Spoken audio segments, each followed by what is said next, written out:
And we're back, just like fighting in the AEW locker room. How's it going, everybody? Is your host, the Matt Weimer here, sitting as always with the glorious, the genius, the GM of Riot Pro Wrestling, Mr. Showtime. Showtime, how you doing this week, buddy? Man, the Matt Weinberg, dude, I am feeling amazing this week. This has been a great week. You know, when we're looking at it, we got NXT, Halloween Havoc coming up. We got some great things going on in WWE. Got some great things going on in AEW. Riot Pro Wrestling is making money as always because of me, the GM. You know what, dude? It's a great week to start off, man. It's a good time. How are you today? In the words of Montez Ford, God is good. Good. All the time, man. All the time.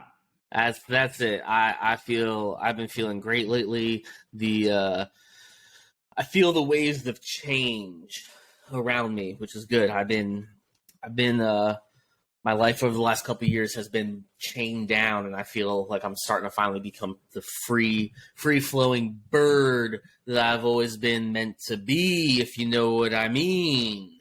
I like it. Hey, man, you know, I just wanted to stop and tell you that that's a great color on you, right? By the way, you should wear that more often. Oh, it's a good color. Thank you, sir.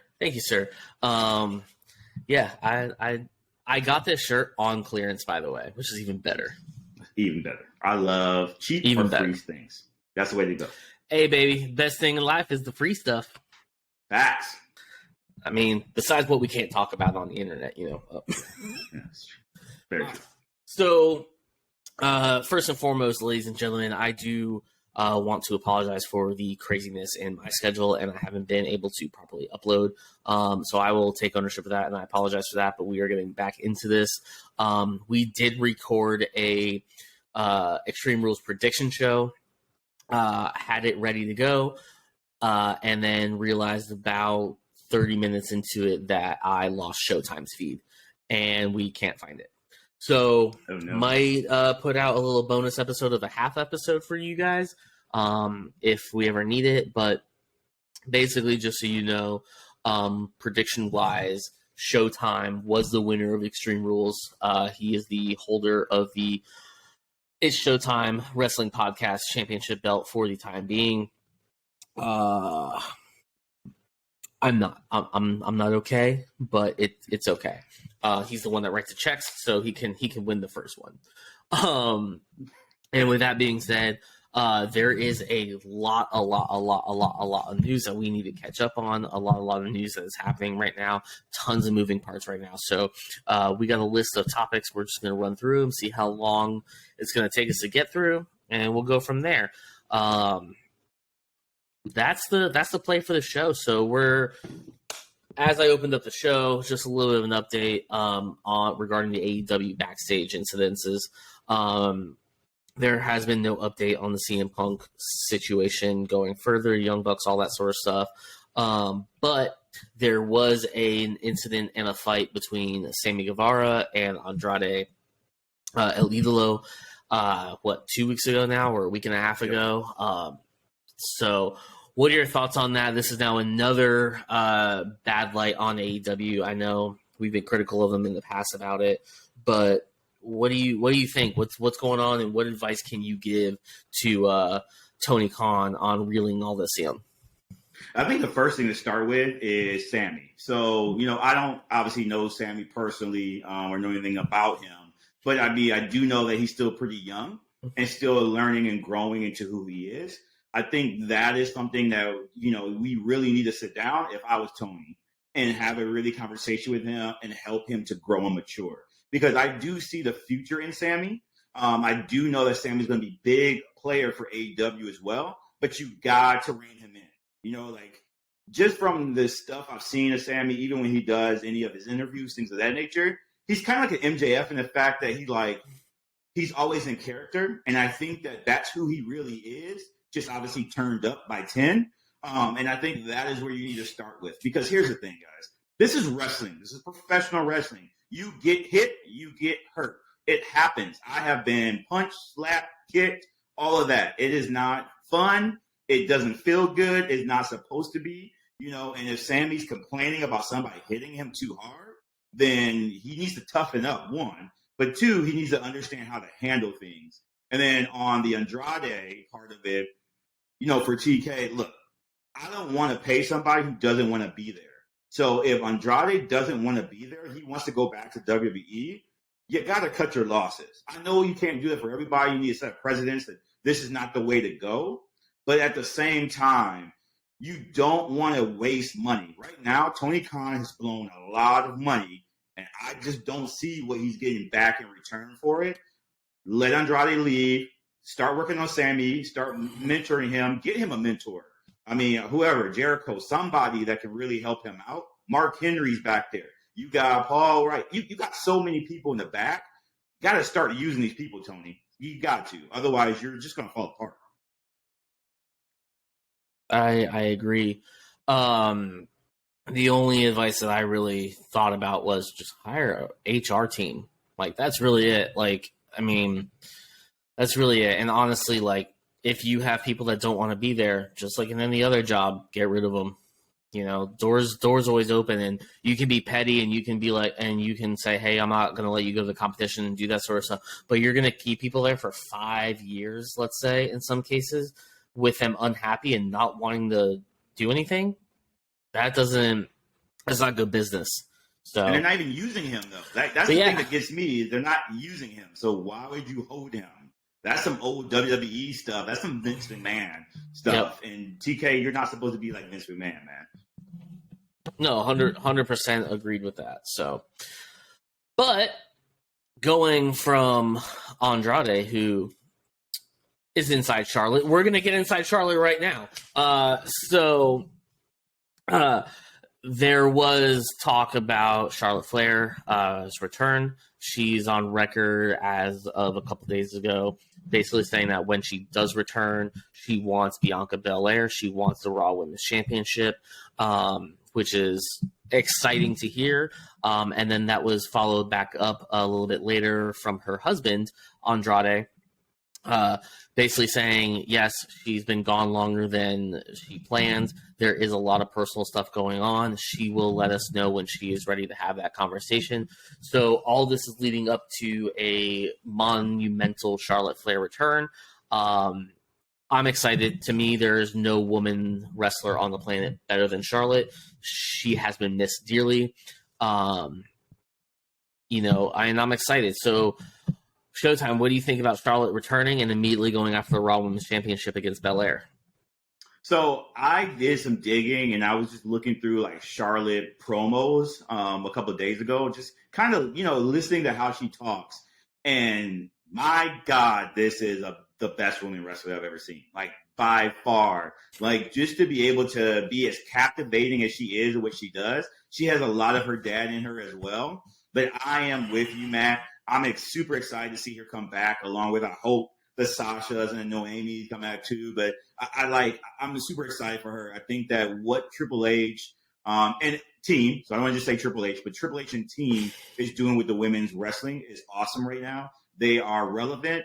They're in good feuds. They're doing stuff. They're getting factions. I really enjoy what I'm seeing from them. I know we'll talk a little bit more about the other ones that are up there too from the women's division. It's just looking really bright right now. So to have her back in there, I mean, it's going to be awesome. And her versus Bianca, Bianca is such a good wrestler and a good athlete, but she has stepped up a whole new level this year. She's on a different playing field now. And I think that she's getting to that fact where she can be against Charlotte, and now we can really start to see some great women's wrestling, which she's always been good, but she's continuing to get better and better every day. Yeah, it's almost we're going to have two of the top women in the industry going against each other, and it's going to be amazing to see. The other thing, too, is Charlotte is chasing her dad. I believe she's at 13 or 14 titles. Rick is at 16, so they could easily do something like that. Bianca's also almost at 200 days as champion. And the first African-American woman to ever hold the championship that long, so which is absolutely amazing. The other side to this, though, and my favorite piece of information is Bianca Belair has clean pinfall victories over 3 out of the 4 horsewomen of NXT. That includes Bayley, Sasha, Becky, and Charlotte. The only one that she does not have a clean pinfall victory on is Charlotte Flair. I like the way that sounds. That is going to add some spiciness. That's going to add some story. That's going to, get us involved into that, and so depending on when Charlotte returns, you can have a lead up to Mania. You can have a lead up to just a single pay-per-view. You can have them going back and forth for a couple months. I know, we give Charlotte and Sasha a lot of flack for hot potatoing the championship for a couple months there, to get Charlotte quickly closer to 16. But I think now that Ric Flair has done all this stuff outside of WWE, has been against it, shown up all over the place. I don't think WWE is in such a fast-paced motion to get Ric Flair back to do, we're both 16-time champions. I think it's more of a longer play now. But it's fantastic news. I don't have anything else to add. So we're going to go from one injury possibly to another injury. There is a ton of reports that we may never see Adam Cole wrestle again. He sustained a traumatic head injury, a major concussion. Word within the locker room and word on the street is he could return tomorrow. He can return in a month, a year, may never recover. So, how do you manage that, Showtime, especially from one of the best in the industry is now possibly going to have a forced retirement? Man, this one hurts a lot. So anybody who really knows me knows I'm a huge Adam Cole fan. I got the pleasure of seeing him a lot in NXT. And the dude is amazing. I was very sad that he went to AEW. I get why he did it. But at the same time, man, this is a big blow. If you TK, you just got to sit there and wait and hope he comes back, because Adam Cole is one of the best to do it. And, you want him to be healthy. You want to take some time away to let him be healthy. Honestly, even if he got cleared tomorrow, I would still make him wait maybe a month or so, let him, get some recuperation, just really be able to, hang tight for a little bit, make sure you're good, and then come back with a bang storyline for him. You're going to have something big for him. I don't know if you get Okada, you can get him back somehow to get back in the ring. But that would be a good one. Him versus Okada would be a monster way to come back. Yeah, but Okada is not in AEW. He's not, but he is a part of that forbidden door. And all you got to do is let him walk through that door one more time. I never thought I'd see him in AEW in America before now, and the AEW somehow has pulled it off. That's true. So, all right. Well, we wish Adam the best and the easiest recoveries as someone that has had a multitude of concussions from football growing up. This is a very serious matter, especially, everything that I've gone through with my own brain injuries and stuff like that. So, wishing you all the best there, bud, and hopefully we see you on TV soon. But moving on, we finally know who and what kind of the White Rabbit is. We have had a returning Bray Wyatt at Extreme Rules, one of the coolest returns I have ever seen. I was marking out hardcore watching it by myself on my couch. So, utterly fantastic return. I know we'll get into it in a second, but there has been some messaging since then. A new thing with the Wyatt 6. What does the Wyatt 6 mean? We've posted about it on social media, stuff like that. There are a lot of people thinking that it could be a stable, could be a faction that's coming with Bray, and have even pinpointed to certain people in NXT being called up.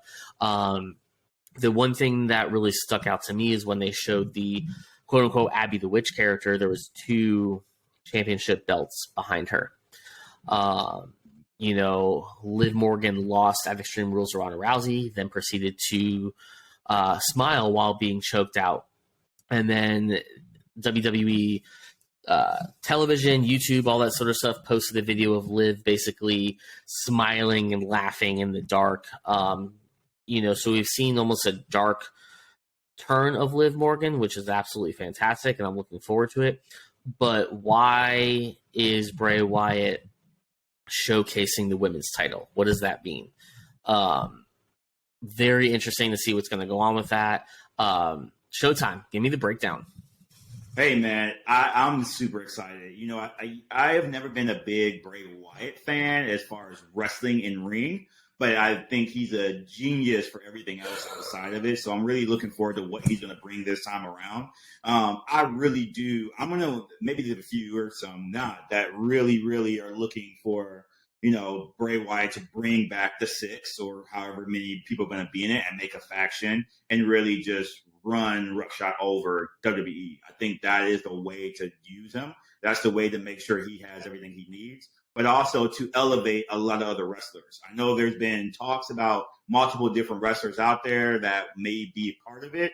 So I don't want to get into speculations of that. But what I will say is the names that they're showing, if they are correct or some kind of reiteration of what that looks like, man, it's going to be exciting. I think that Bray brings just a whole nother life into it. And one thing I want to say, Matt, is what I really love about the Triple H era of WWE is that when you say sports entertainment, he truly means entertainment, not just a comedy relief things, not a 24/7 belt. He's giving you so much extra that's not wrestling that is so important. Look at like the Bloodline.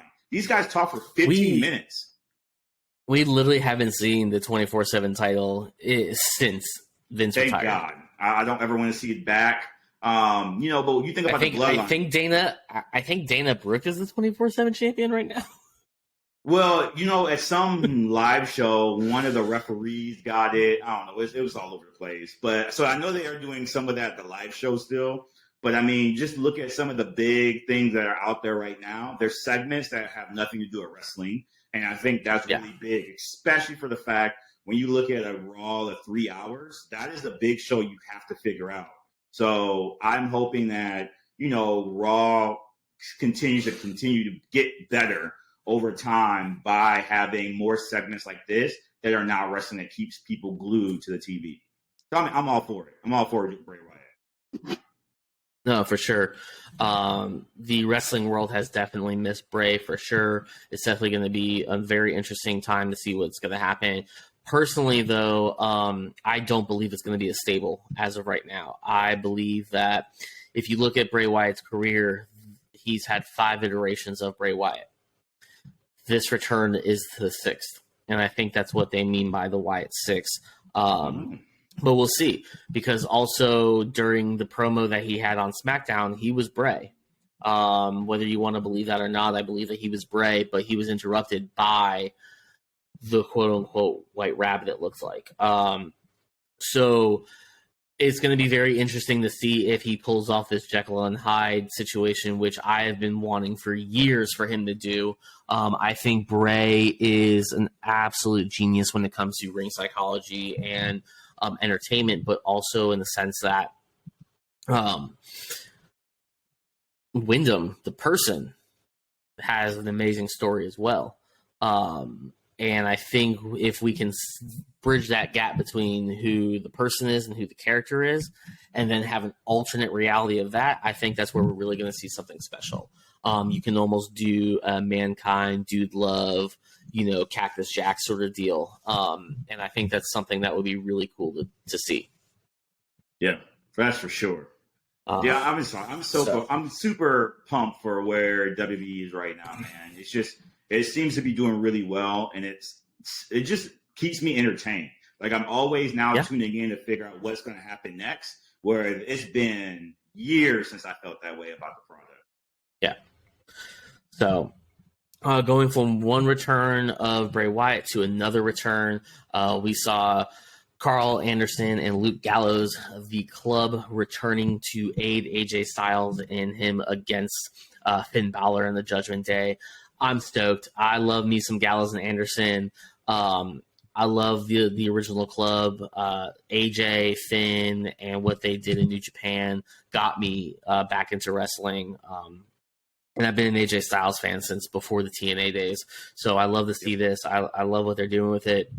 And it's going to bring some new, fresh ability to this story. I think they're setting up some sort of mixed tag match with Edge and Beth, possibly versus Rhea and Dominic Mysterio. So now this leads Finn, Damian Priest to go up against the club.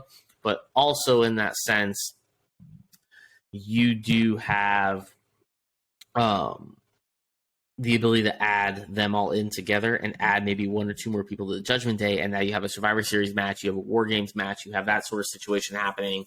So it's going to get really interesting to see how they're doing. As we've talked about, stables and groups are coming back to WWE. It's a great thing to see. They have all this talent on their roster. It's about time they started doing this. This is how you fill in that third hour of Raw. This is absolutely fantastic stuff. I'm excited to see where this goes. And I know I just spoke about a lot, but Showtime, fill in the blanks for me if you won't mind. And also, what do you think about the potential mixed tag team match with Edge and Beth and his wife Beth Phoenix tagging up against a possible Rhea Dom or Rhea Finn, that sort of stuff? Because we do now know that Rhea has been medically cleared again to have contact in the ring. That's awesome. First of all, I'm happy that she has. She's another favorite of mine. Obviously, watched her all the way from her NXT days all the way through. I love to see her work, so I'm happy to see her back in. I think it's awesome. I mean, I don't think that WWE does a lot of couples like that. So intergender couples are a big one that we don't see a ton of. So I like the fact of that being something that they do that's a little bit different. And Edge and Beth have done this a couple of times. They're really good at it. And so I'm excited to see where this goes, because I think at the end of the day, you got Edge who's going to retire next year, right? So you just want to have him go out with a lot of different things that kind of help other people grow. I think Dominic has a huge upside to him. I still believe he should have went to NXT, but that's just, that's neither here nor there. But I think he has a huge upside. And if we can get the Dominic that's coming out now a little bit here and there with that little Eddie Guerrero in him and that old WCW Rey Mysterio vibe, if you can kind of figure a way to make that explode and really bring that character out, Dominic's going to be good. He's going to be real good. Yeah, so let's continue on the Mysterio train. We saw this week Rey Mysterio going to Triple H and basically saying, I can't deal with Dom anymore. I'm not going to fight him. I'm not going to go through this. It's killing me. And basically ready to retire is what it sounded like. And then at the end of SmackDown. At the end of SmackDown, we see him being inserted into the Fatal 4-Way for the Intercontinental Championship match. It was announced that Rey struck a deal with Triple H, that he is now officially on the SmackDown roster. Rey Mysterio comes home. He built the SmackDown brand when it came out. That was my childhood growing up, so I remember that like the back of my hand. I'm excited for that. But there's some interesting storytelling in this. There is a lot of family blood issues between the Mysterios and people in Legado. Rey Mysterio is now on SmackDown. Legado is on SmackDown. That could get pretty interesting as well. But also, Rey won the Intercontinental Championship number one contender match. So we will have Rey Mysterio versus Gunther for the IC title at some point. What is going through the mind of creative right now for the Mysterio clan? Just don't let Rey die against Gunther. That's what's going through their mind, is just don't let Rey die. Like Gunther, when he chops you, man, I've been live to hear that chop, and it hurts me when he chops somebody else. So please just don't kill Rey. We love Rey. We got to protect Rey at all costs. But I think what you do is, if you can find a way, which I love Gunther, so I really don't want to take the belt off of him, but if you do have a way for Rey to take the belt off of him, and you put Rey Mysterio versus Santos Escobar, my God, that would blow the roof off of it. Just from the stories that they can tell, the real life stories they can tell about each other and their families. That is amazing. Yeah, and I think, honestly, you could eventually get to that once Legado is done with this feud with Hit Row that's been continued from NXT. And I do believe that if you are able to get the belt off of Gunther, Rey would be someone that you could. I just don't know if that's the right move. but that does allow Gunther to elevate himself to possibly go up against the tribal chief. And I know I've been talking about that for weeks on weeks as I want to see that match. I think that would be a fantastic match. I think it would be a great storyline. But during that Fatal 4-Way match, we did see the Bloodline start attacking and messing with the Brawling Brutes. So, as I said last week, put a belt on Sheamus right now.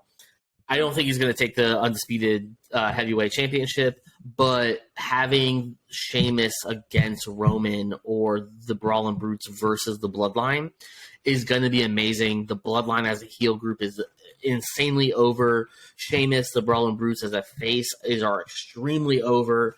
So this has the potential to be absolutely amazing. We could see this definitely happening at War Games. And if it's going to be a War Game situation, I will put money on it right now.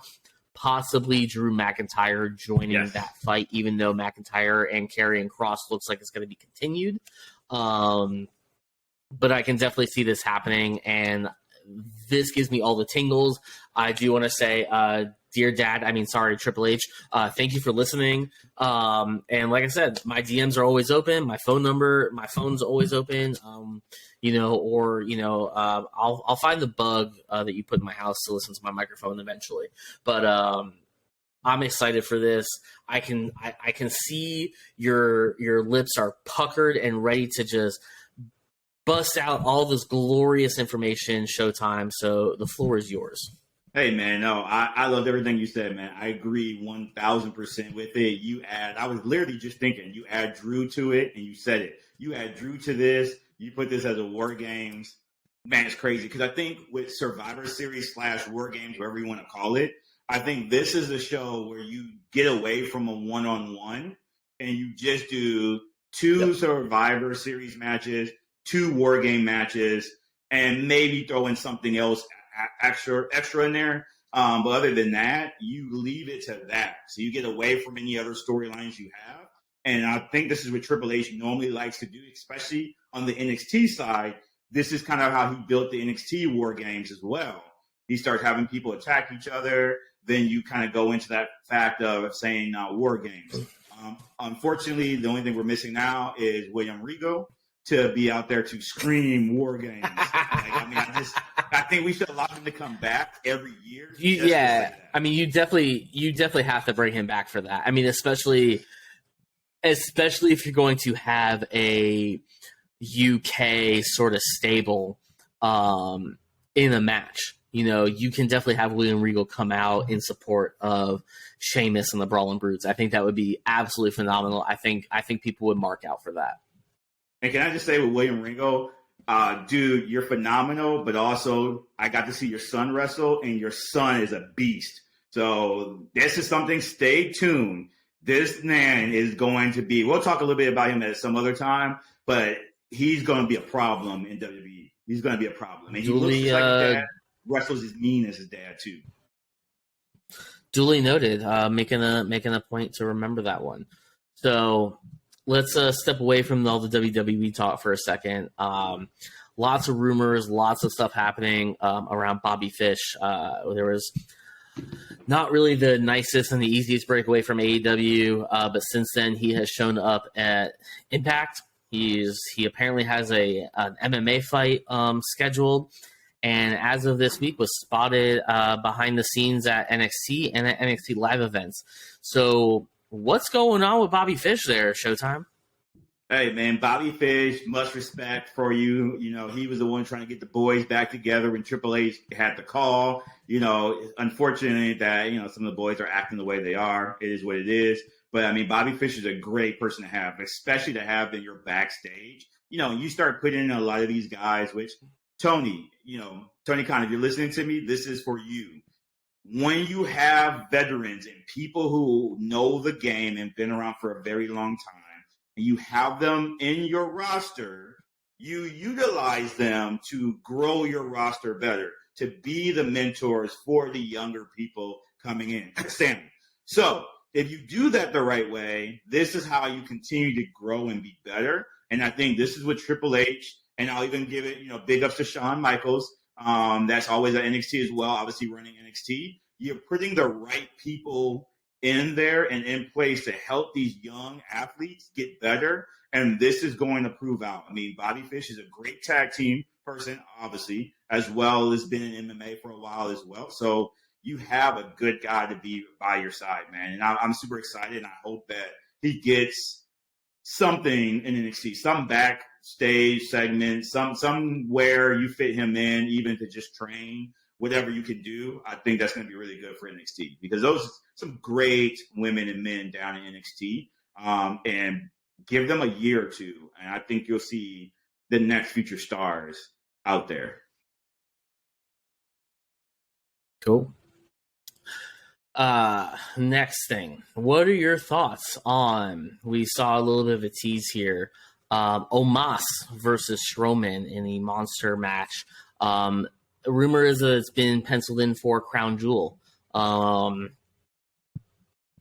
think it's going to be pretty interesting. What do you think? First of all, shout out to the man Adam.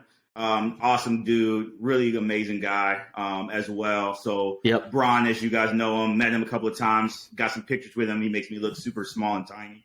Don't appreciate that at all, Braun. But, awesome guy to be around, super, just nice overall.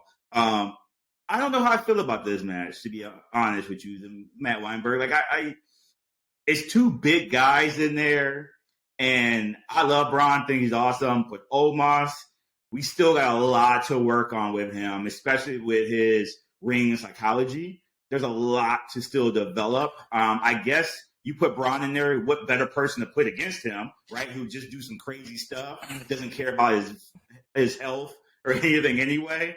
But, we've seen with putting two big men just in a ring together in a hot area, in Saudi, and it's never been good, i.e. you look at Goldberg versus, Undertaker. It was a terrible idea, and still terrible. I would play devil's advocate. 100 degrees when they wrestle too, man. It's a lot. So here's the question I have for you. Knowing what we know about Omos, knowing that we know about MVP, knowing what I know your heart desires, which is getting the stable back. Sorry, I can't remember the name right now. Hurt Business. Yeah, to get the Hurt Business back. Do you think that comes into play? How do you book that? But also,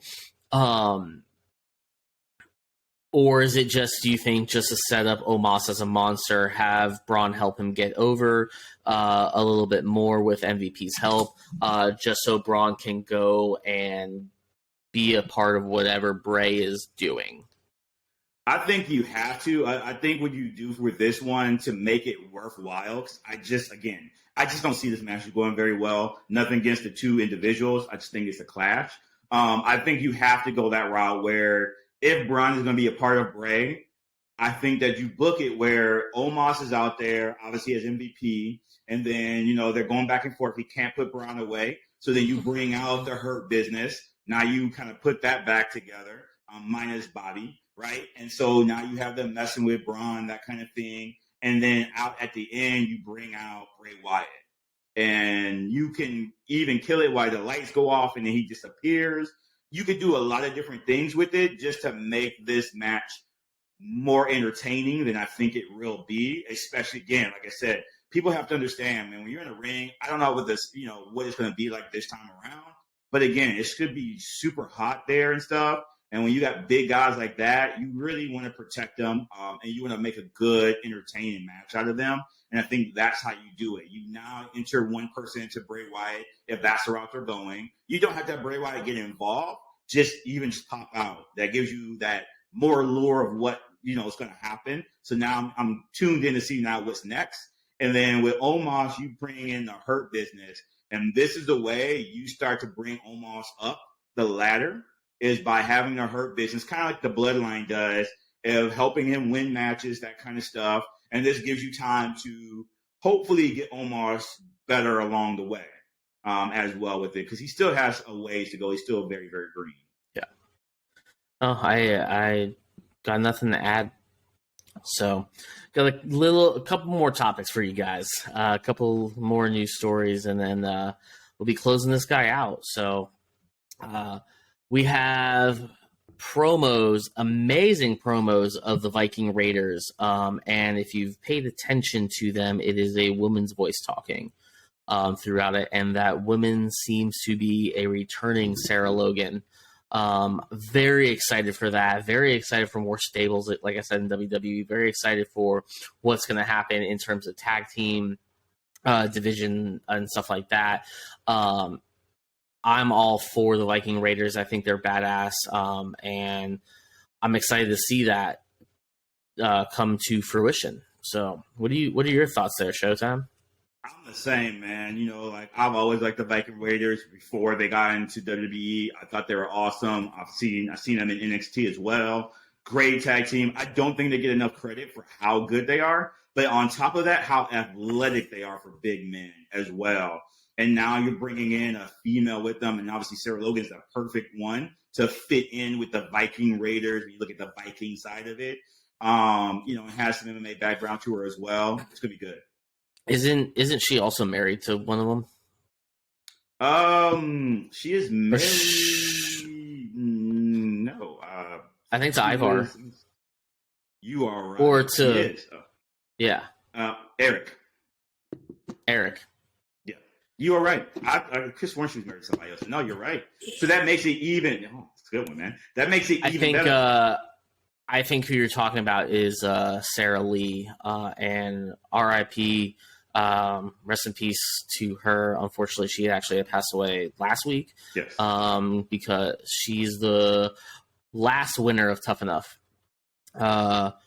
So thoughts, prayers go out to her and her family. She is married to a former WWE wrestler as well that came along the time of the Viking Raiders. So you could be confusing that as we. I might be actually, but I think that's another TV show they can bring back too. I think it's an awesome show, and yes, definitely RP. No, 100%. Bring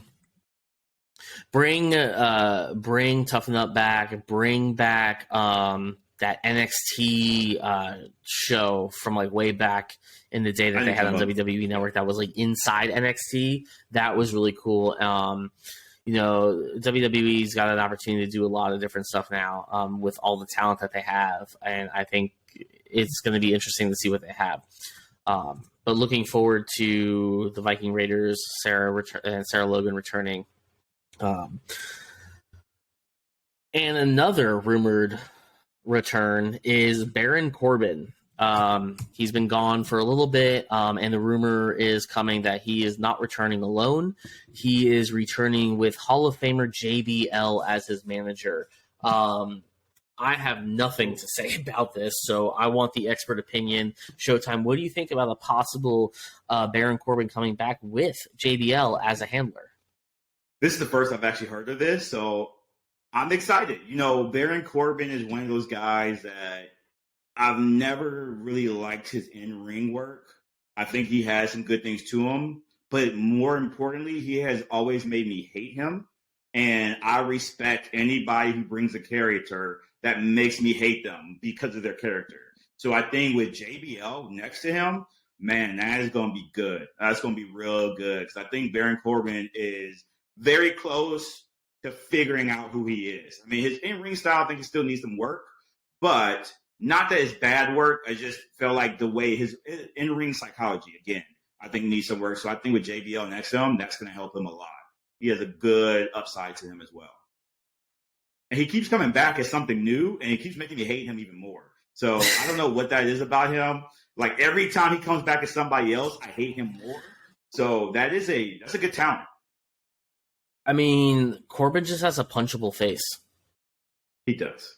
And he looks like the type of guy who you would be annoyed to be around, all the time. Like I can see that. He just looks like he smells like a cigarette butt that's been in a dive bar for a little too long. So that's a good one. And then the last rumor that I have, and not necessarily a rumor, but WWE Day One has been canceled. So there's now no pay-per-view between Survivor Series and the Royal Rumble. So we do not have a December pay-per-view right now. We do not have an early January pay-per-view. We go from Survivor Series and War Games directly to the Rumble at the end of January. So there is a rumor that there's going to be a secondary Saudi show now in February instead. But I don't know. What do you think is the reason for this? What do you think is going on? Do you think that we're going to get like a New Year's revolution again? Do you think we're going to get something that's a little bit different? Maybe a December to Dismember or something like that, an old school pay-per-view vibe for December? Do you think that in the changing of WWE with Hunter and Stephanie and Nick Khan kind of taking over and them putting more emphasis on talent relations and stuff like that, that maybe they don't do a pay-per-view in December, pre-record everything and let them have off, Christmas and New Year's and stuff like that? I think you're spot on with that. I think that Triple H is doing a really good job of this, and team again. But I don't think you need one. I think you need to give the boys and girls some time off on December. I don't know if you pre-record everything, but yes, to your point, right before Christmas, you pre-record that. You don't need a New Year's anything. I mean, that's just like the day ones. It sucks because I was gonna try to go to day one this year because it was going to be in Atlanta, but. At the same time, it's just not needed. There's nothing that you get out of the day one. It was a glorified live program, right? So it's just not that important. If you really want to do something, do a live show on Saturday or Sunday that you're going to do anyway and just put it on Peacock to be done with it. But give these guys some time off. Have them have fun. I've heard a lot from the people in the locker room that they are enjoying their time more now. The locker room's a lot happier than it was with Vince as well. And I think that this show was, again, how much more you're giving them. Plus, if you haven't heard, like, they're giving more vacation time and more time off to the people, too. And so this is just showing another reason behind it because, again, there's no need to have all these pay-per-views. Like, don't get me wrong, I'm a super fan of WWE. I love seeing, having a pay-per-view, getting, all my friends together, watching that kind of stuff or going to them. But it's just not necessary. We're getting way too many pay-per-views. Extreme Rules, I think, is the big one for you, too. That's just too many gimmicks. It's just becoming too much. See, I disagree with that. I mean, now, this is coming from when we had both Raw and SmackDown pay-per-views every single month. Yep. I don't think you need that, but I think if you have one every 4 to 6 weeks, definitely is the route to go. I mean, even in talking about Riot Pro Wrestling and stuff like that, we try once every quarter, it seems like. So every 3 to 4 months, as we grow and stuff like that, that will be a little bit more. I would like, every 60 days and then every 4 to 6 weeks would be ideal, I think, in my expertise and my consulting brain. Showtime and I have had conversations like that off the record, of course. But you definitely need a certain amount of pay-per-view and live events like that in order to have a climax to a story. You're not going to just have a one-off fight on a random Raw or a random SmackDown. There's big fight feels, and big fight feels have to be a pay-per-view type of deal. That's how the system runs. But especially now that it's going away from an actual paid pay-per-view for $50 a pay-per-view, $50 to $100 per pay-per-view, stuff like that. I mean, I remember when WrestleMania was $120, $150 just to watch for one night. You got to give people more of what they want, but make it feel bigger. Because I can go on any streaming service and watch something. Why am I going to go on Peacock to watch a wrestling event on Sunday or Saturday when I can go and watch whatever else I want to watch at the control of my fingertips? So I like this news personally. I would like to get back to some sort of old school type feeling, and I think we'll have a podcast on what old school pay-per-view we'd like to come back. I think that's something that could be really interesting to talk about, not just with us, but maybe with some other people as well. Yep. So yeah, I'm for this, but I want to see what the plan is. 100%. I think it's financial, man. You know, I was reading somewhere that it takes over $200,000 to move a set every time. So think about how much they have to move for every week they're doing it, and that's one set. So they're doing multiple sets. I think that at some point, you know, I know Vince was looking at coming to just an arena, like buying an arena and doing one arena all the time. I don't think that's the route to go. I do know that WWE is working on something like that, but I think that you have to do a better job of taking time with your storylines, because I think too many pay-per-views makes you do too many storylines.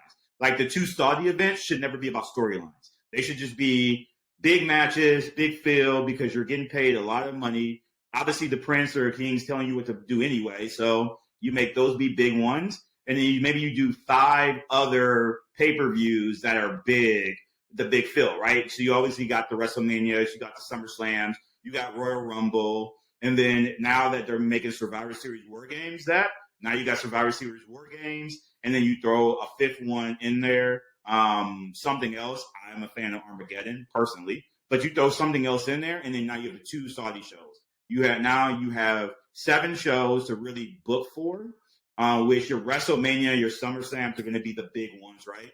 And then your Saudi ones are going to be your special ones. So you have about 3 or 4 to really play with that you can take a storyline, progress it, really much end it. I should most likely end at a pay-per-view.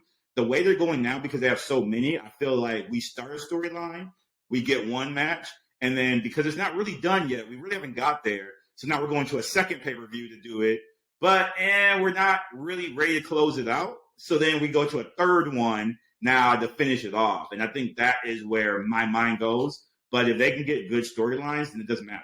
But I think at this point, too many over dilutes it. I think that's why AEW has a bigger feel for their pay-per-views, because they just don't do as many.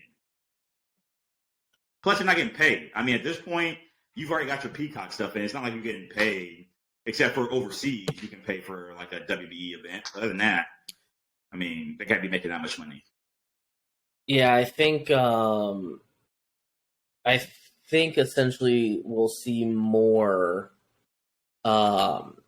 international events, then we'll see like pay-per-views. I think they'll scale back the pay-per-views, but the live events, we'll get more stuff like Clash of the Castle, we'll get more stuff like the Saudi shows, as we'll get something like what they had Superstar Showdown in Australia a couple years back. They need to bring that back. Yeah, and I think that's going to happen as we see NXT explode. We're going to get NXT Europe again. In some capacity, I believe that is going to set up NXTs all over the world. And I've been on record for years saying that I think that is what you should do with NXT. Have an NXT North America, have an NXT South America, NXT Africa, NXT Europe, NXT Asia, stuff like that. And you build that aspect. Or you can have NXT Asia and then NXT Japan by itself, because Japan is, in terms of wrestling, its own area.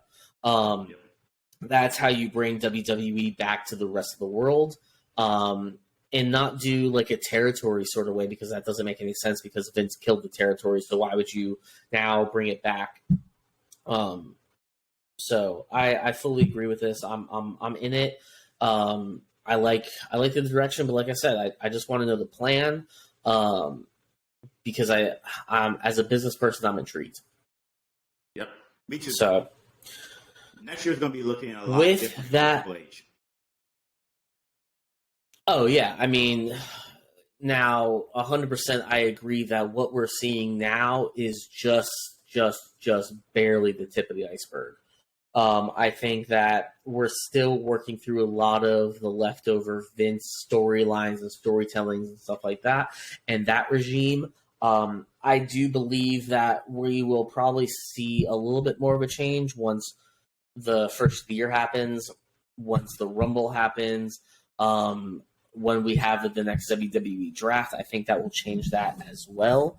But I do not think we have a full 100% Triple H creative regime until after Mania.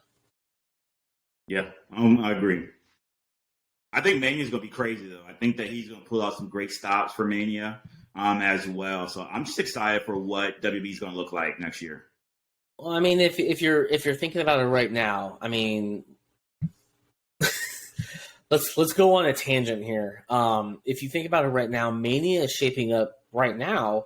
You know, you have potentially Roman versus The Rock. You have whatever's going to happen with the Usos and the rest of the bloodline. So you essentially have the longest reigning WWE champion of all time, the longest reigning tag team champion of all time, both at Mania. You have obviously your Intercontinental Championship match. You have your U.S. title match. Right now, that's Seth Rollins. Seth versus Cody Rhodes for a U.S. title, I think would be absolutely insane. If Gunther is still the IC title holder by that time, you have Gunther versus whoever you want. And I would like to see them bring Sheamus back into that if Gunther is still the champion. Let Sheamus win the IC title at Mania to an obliterating pop.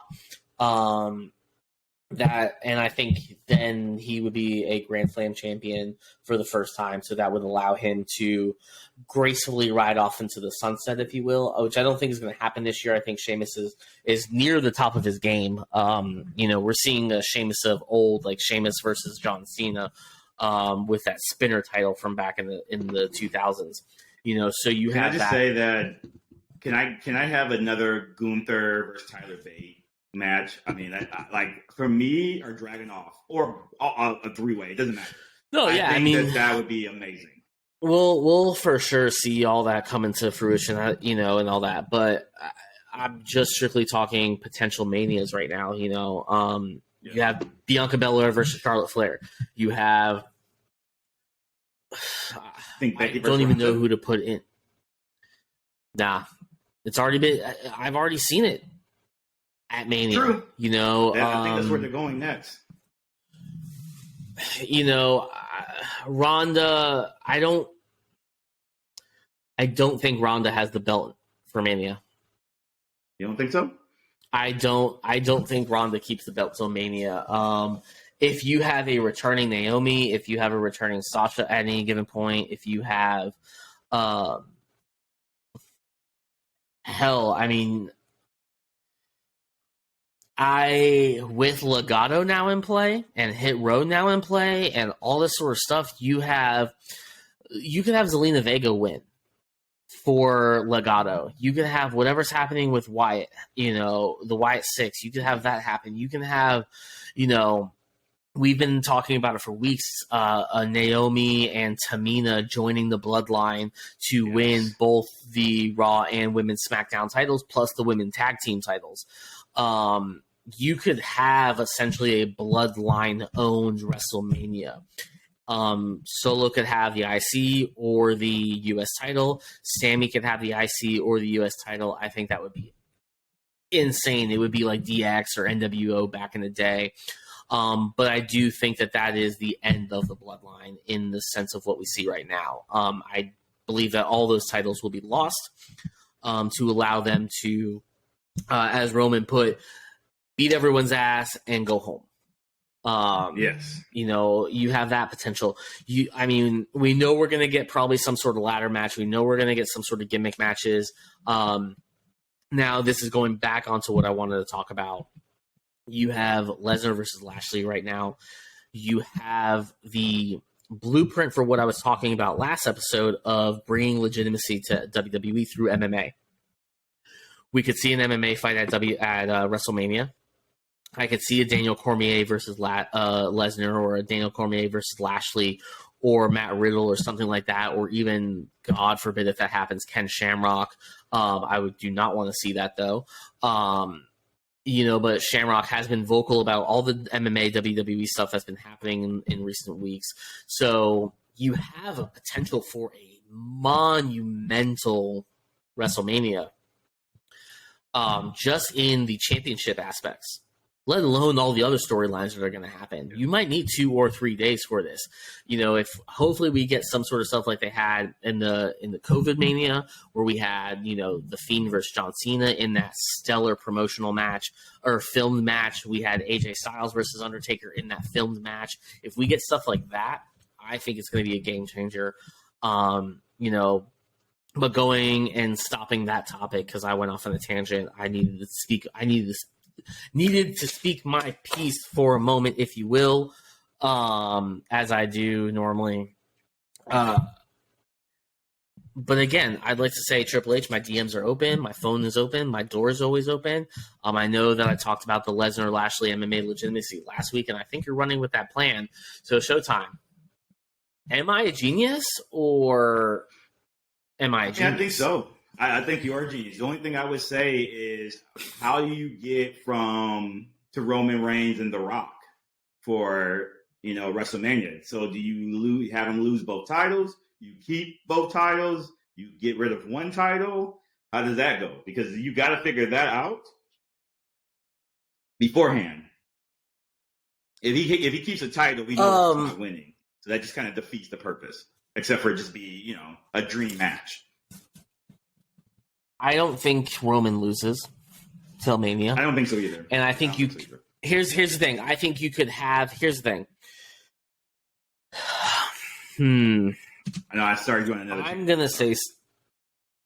No. I'm going to say something that will give me heat. Mm-hmm.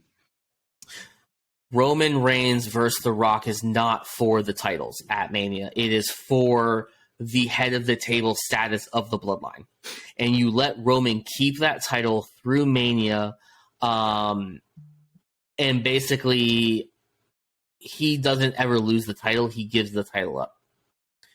He said, look, I've done everything I've wanted to do. I said I was going to beat everyone on this roster, and then I'm going to go home. I've done that. I've beaten everybody on this roster. I've even submitted myself as the head of the table in my own family. I have nothing else left to prove. I have nothing else left to do. Hunter, here's the titles. I'm going to go make a movie. I think he deserves that. I think he's cemented himself as the greatest of all time in certain aspects, at least greatest of all time for this generation, just like Cena did in the 2000s, just like The Rock did in the 90s. I think you have that aspect to do that. That's it. Like I said, I know that thought is probably going to get me a lot of heat, but I do not think that you need to have a title match for the headliner of WrestleMania. The Rock is a big enough worldwide star. Roman Reigns is a big enough worldwide star. You do not need the title, but I think that Roman will still have the titles for the match.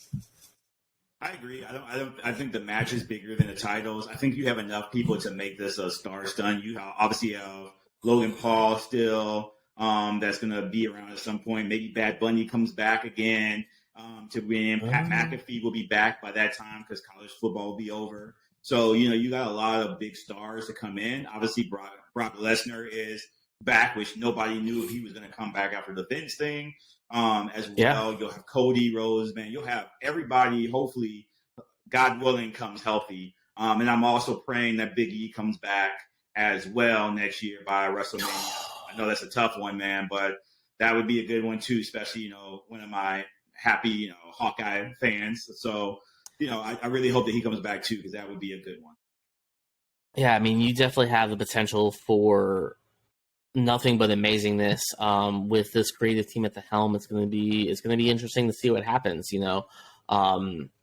But like I said, I got nothing else to say.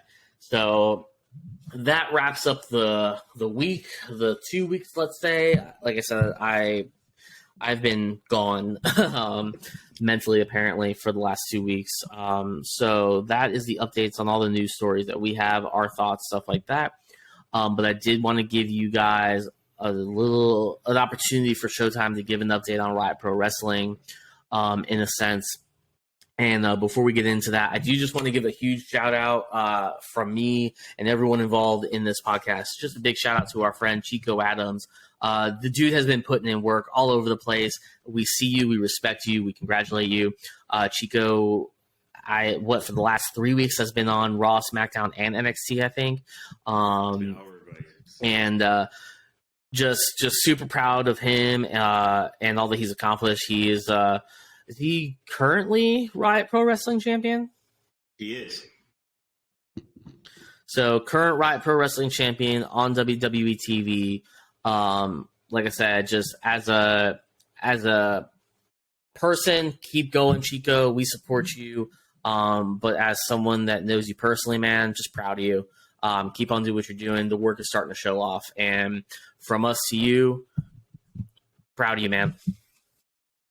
That is for sure, man. I am super excited for what Riot Pro Wrestling has brought to the table, especially now getting to see some of these guys inside of WWE as a whole is awesome as well. And it just shows you again, I know obviously I'm the Riot Pro Wrestling general manager, so I'm going to always have a bias to them, but it shows you, like I always keep telling people, Riot Pro Wrestling is the best wrestling in Florida. We continue to bring the best wrestlers there, and you're seeing them now transition over to TV as well. Shout out to Malik Blade as well for continuing Sweater Vest to kill it on NXT as well. So when we continue to show you over and over again, there's nothing better than Riot Pro Wrestling, guys. So if you're not following Riot Pro Wrestling on Facebook, on Twitter, on Instagram, you need to be doing that and keeping up with them for not only other reason is because of me, Mr. Showtime, being on there. That is enough reason for you to watch Riot Pro Wrestling.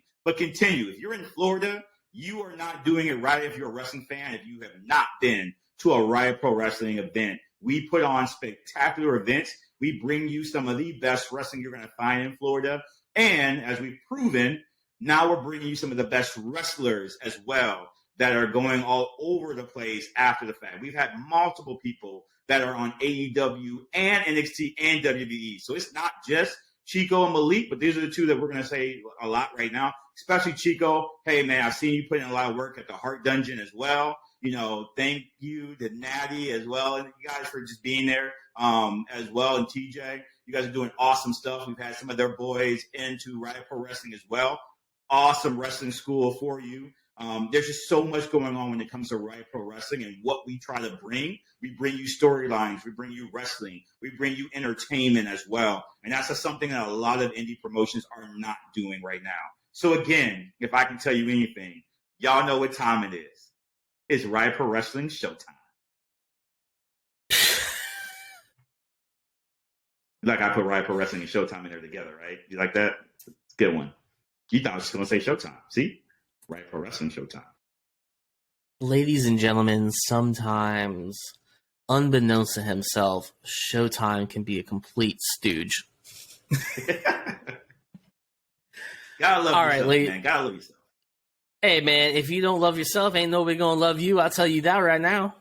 Those are facts. Facts. All right, ladies and gentlemen, we have talked our mouths off. My ears have listened all that they can handle. This was a fantastic episode. Thank you for hanging out. Thank you for stopping by. You